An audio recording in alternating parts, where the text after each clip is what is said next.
চান্দিনার হারং সরকারি প্রাথমিক বিদ্যালয়ের জাতীয় প্রাথমিক শিক্ষা পদক প্রতিযোগিতার পুরস্কার বিতরণী অনুষ্ঠান উৎসবমুখর পরিবেশে সমাপ্ত হয়।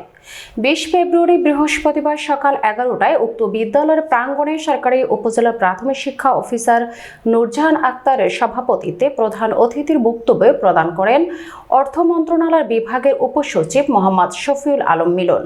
এ সময় সহকারী শিক্ষক ইকবাল হোসেনের সঞ্চালনায় বিশেষ অতিথির বক্তব্য রাখেন চান্দিনা উপজেলা নির্বাহী অফিসার নাজিয়া হোসেন।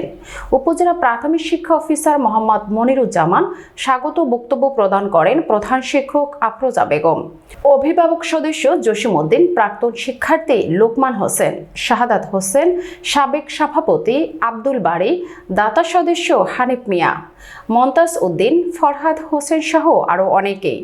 শেষে কোমলমতি শিশুদের হাতে ক্রীড়া সাংস্কৃতিক বিষয়ভিত্তিক কুইজ প্রতিযোগিতার প্রথম, দ্বিতীয়, তৃতীয় স্থান অর্জনকারীদের হাতে পুরস্কার তুলে দেন অতিথিরা। এ সময় অতিথিরা লেখাপড়ার পাশাপাশি খেলাধুলা ও বিনোদন শিক্ষার্থীদের মনকে উৎফুল্ল রাখে। হেসে খেলে প্রতিদিন স্কুলে গমন করবে শিক্ষার্থীদের নিয়মনীতি বিদ্যালয়ে আসতে সকলের প্রতি জোর আহ্বান জানান। শিক্ষক এবং শিক্ষাবৃন্দ যেগুলো সরকারি স্কুলকে তার নেতৃত্বে বিভিন্ন বৃত্তি এনে দিয়ে দেশের জন্য, দেশের মানুষের জন্য কাজ করবে।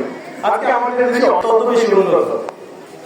আপনার এই সন্তান যাচ্ছে কিনা তার খাবার বিভিন্ন প্রাতিষ্ঠানিক বৃত্তি পরীক্ষায় অংশগ্রহণ করে এটা একজন ছাত্রের জন্য যার মা তার প্রতি যত বেশি যত্ন নেবে তাহলে কিন্তু ওই সন্তানের জীবনটা সুন্দর হওয়ার সম্ভাবনা। ভারতেরই কৃতি সন্তান এই হারকে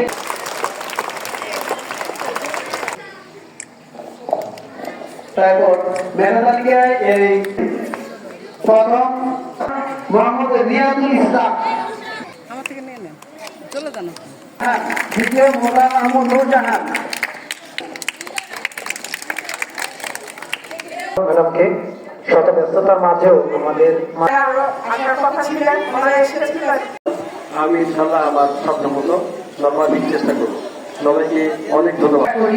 আমরা ইনশাআল্লাহ আমাদের এই যে হারং সরকারি প্রাথমিক বিদ্যালয়ে স্যার যেভাবে বললেন এবং মননের যে বিকাশ, শারীরিক যে বিকাশ, শিশুদেরকে শিক্ষার্থীদের পাঠ্যক্রম এটি খুবই গুরুত্বপূর্ণ। দুজন ব্যক্তি কিন্তু বাংলাদেশের 1.5 লাখ কোটি টাকা বিদেশে পাচার করেছে।